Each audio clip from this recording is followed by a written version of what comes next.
Okay, hey YouTube, Todd here again, another video. This time we're going to cover replacing the PCV valve, specifically on my 2002 Cougar, but this would also apply to the Ford Contour, the Ford Mondeo, the Mercury Mystique, and I don't know how many other Fords or other makes or models actually use this design now.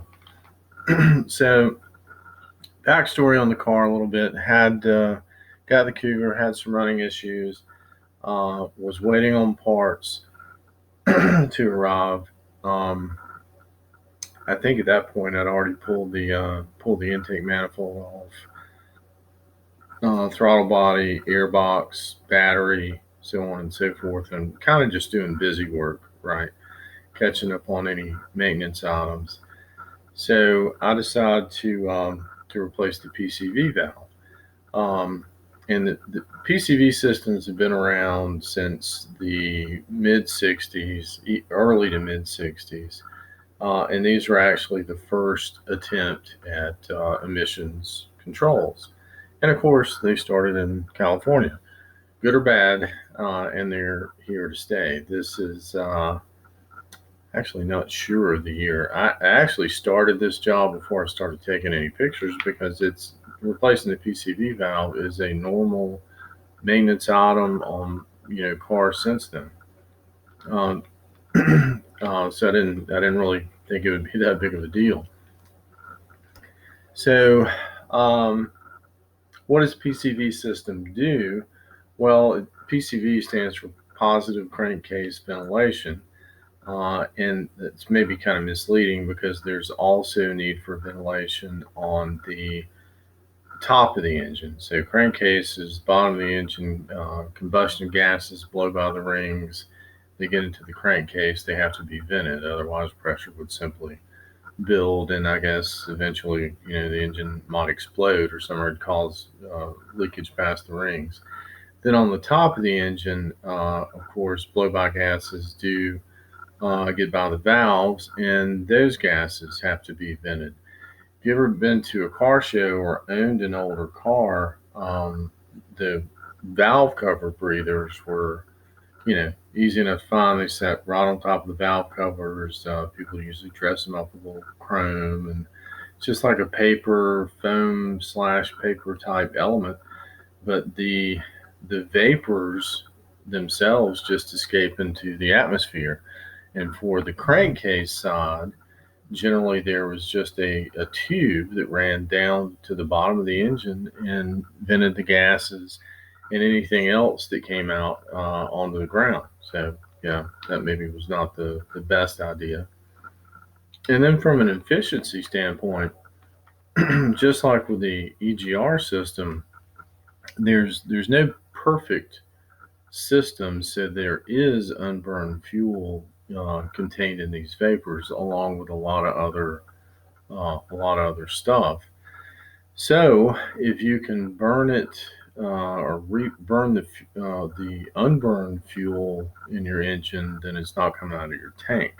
So you get a little boost in fuel efficiency. So I looked around, I couldn't find any data on PCV mileage effect on MPG. But I didn't mention that in another video. I did find a fairly recent study on the mileage effects of the EGR system, and they estimated between 5 and up to 30% increase. So even if you take, let's say the PCV system is similar to the EGR at worst case scenario at 5%, if this does add another 5%, well, that's 10% added to your miles per gallon. So, yeah, if you were getting 30, now you're getting 33. So, to me, that's significant. It's definitely worth doing this maintenance on. So, how does it basically work? Well, this is a picture I borrowed off the New Cougar forums. This is the PCV valve on the vehicles I just mentioned, and I'm sure a lot of other manufacturers have adopted this design. The breather the line to the oil separator, which actually sits on top of the block and is truly the breather for the crankcase, he's already disconnected that, but it would come from under the. You're looking at the intake manifold here. There's the flange for the mount for the throttle body, so he's removed it. Here's the linkage for the IMRC. Actually, it looks like a starter, so I'm assuming that's the starter. And the linkage for the throttle linkage, it would be rotting away. It would be like right here. I think that's one of the mounting bolts. So if you're looking for it, look underneath the linkage for the throttle. So to be off center toward the firewall. So anyway, the vent line would come from the oil separator into this T. All right, so it can only go really two ways. It can go this way into this metal, that's probably aluminum, tube going to the intake manifold, or it can go through the PCV and out this vent tube, which actually goes to the evap system, which is yet another emissions control system to control evaporation of your fuel, as well as gases like this that don't go into the engine. So the valve's operation is pretty simple. When vacuum picks up here in the throat of the intake, then it begins pulling the burned vapors or the crankcase vapors through back into the intake to be recycled. When vacuum is low, and it would cause a problem with idling or running issues at low speed, then the vapors go through the vent tube and into the evap system. Okay, simple enough. And let me see if I can find that picture. Kind of giving away the story here, flipping around. This is what a traditional PCV valve looks like. It's just a stock photo, and this is actually almost identical to what I picked up at Advance Auto or wherever it was when I told them I needed a PCV valve for my car. So they sold me this. It's, I don't know, $3, $4, $5 part. I come home. This is just another shot of the same thing, just from a slightly different angle. Let's see, that's going to the throttle body. There's the PCV, and that would be with the tube to the breather actually still connected on the T. No, I'm sorry, that's where I'm getting turned around. Anyway, so I start looking, and I cannot find where this will fit anywhere in here. And of course, I see this gray fitting, and I don't realize at the time that is the new Ford PCV valve. So I'm like, well, there's no way, physical way, what I'm holding in my hand is going to fit inside this. But there's nowhere else it would go. So I'm like, well, let me check this out, check and see. So as you see, it's kind of hard to see, but there's a retainer clip on the back side of the valve, and another one would have been here. So that was problem number one, was getting to it, right? Now, I already had all the stuff apart, but had I not, it definitely would have been an issue. Problem number two, when you go to remove this, which I thought was a fitting, maybe a holder for the PCV valve, the plastic retainer clips break off in your hand, crumble. They don't really break; they just kind of disintegrate. It wouldn't have taken hardly anything to break these off, and it didn't. So pull it off the fitting for the T here, and looking, and of course the valve I have will not fit down in this. And as I'm moving it around, just slightly looking, making sure I'm not missing something, this plastic kind of accordion style vent tube, it disintegrates. Okay, so I'm left holding this. Okay, and I still have the T in it. And it turns out this is actually the PCV valve. You see it's tapered, right? It's much wider at the fitting end than it is at the vent tube end. And then looking inside of it, well, there's there's nothing. It's clear. There's no valve. These early valves, kind of going back to them, was a metal check valve. Well, I guess it could have been plastic. I assume it was metal. It sounded like it was metal. And the way you checked them, of course, these, you see the kind of barb, the flare on the end, these fit into their respective lines. You popped it out, you shook it. If you could hear the valve rattling inside, then the PCV valve was functional. And you still could replace it. It's always been a cheap part. Or you could save, $5 and put it back in and check it, in another, whatever the interval was on earlier cars, 30, 50, 60,000, 100,000, whatever miles. However, Ford has gone, and I'm sure, like I said, other manufacturers to this.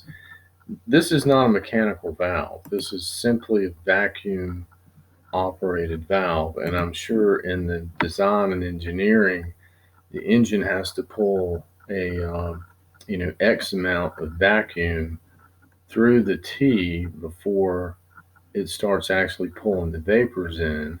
Otherwise, they travel this way through the vent system, through the evap, through the vent to the evap system for eventual recycling. So here I am. I've got this metal valve that is useless that I'll have to and did return, and I'm holding this thing, and I've got, I don't know, 3 or 4 inches or so of the vent tube that was apparently was manufactured onto the. It looks to be manufactured onto the PCV valve itself. Either way, it's broken, and there's no way to replace it, and I'm missing a few inches. So, how's that going to look? How's that going to work in the car? Well, I suppose the vent system would still work when the engine vacuum picked up. It would still pull vapors in through it. But then at low RPM or idle, it's simply going to be spitting out, vapor and some oily stuff. And it's just going to, start getting all over the inside of my engine bay and dripping down the transmission and just generally make a mess. Not to mention it's, not real eco-friendly. So I basically had 2 options. I looked at catch cans. I did consider them. I guess 3 options. I could have blocked off this inlet, I suppose, with a plug, and simply extended the actual vent down to the ground and had it discharge on the ground. And it didn't seem very environmentally responsible or whatever. Or I could try to fix this. So that was my option. I went and bought like a foot of 3/8 inch. I'll take that back. Actually, I already had it because I had to replace lines from the other side of the PCV system, the valve cover breathers. Their line, they sit right on top of the engine, so it's the high heat environment, and they basically turned to goo. And if they weren't leaking, then they would be very, very soon. So I'd replace those with fuel line. I still had some left, so that was my fix. I basically jammed this end into one end. The fuel line was actually pretty tight fit, and the other end down into the broken section here of the original hose. And luckily the rest of the hose, which actually goes up on the firewall before it dives down to the evap system, it was fine. It was just this section, and I don't know if it was heat, maybe the high concentration of petroleum laden gases degraded it or what. That probably a combination of the two. So I had about I don't even know if it was 3 inches, 2 to 3 inches, no more than 4 splice of fuel line in here. And back to the retainers that I fussed about. Well, I don't have any, and because both of mine fell off when I touched them. but so far, so far so good. Probably put 1,500 miles or so on the car.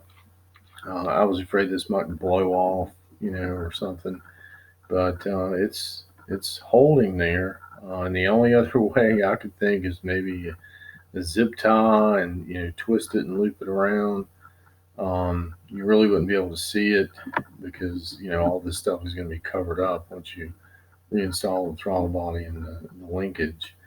But if it does come off, I guess that's what I'll have to do. So I think the PCV systems themselves are good environmentally. I do see them helping with some efficiency, probably along the lines of the 5% or so, and maybe more than that. And the more, the better. But I don't have a fault with the vacuum operated, the vacuum valve. That's all that is. Sorry, the picture here is a bit blurry. The problem, besides the accessibility, is using this ridiculous accordion style vent tube, knowing what it's exposed to. Um, and I'm sure for the first 3 to 5 years, it probably holds up great. But over time and miles, it is. So yeah, if you go to do this, I didn't actually replace mine because it wasn't. As you can see, it's clear. Did wipe down in there a little bit, not to try not to get carbon or any gunk, anything to hold on to. But if you go to replace this, and you can see the broken retainers there too. If you do go to replace this, go by the whatever discount parts store, get a foot of 3/8 inch fuel line, and just be prepared because I don't know, if your car's got over 100,000 miles on it, there's probably close to 100% chance you're going to break these retainers, and as soon as you start moving this around, that tube's going to break off in your hand. And be prepared to splice it and then go from there. That's all I really have for today. It's a little longer than I thought it would be. But please remember, like, share, comment, subscribe, and I'll see you soon with another video.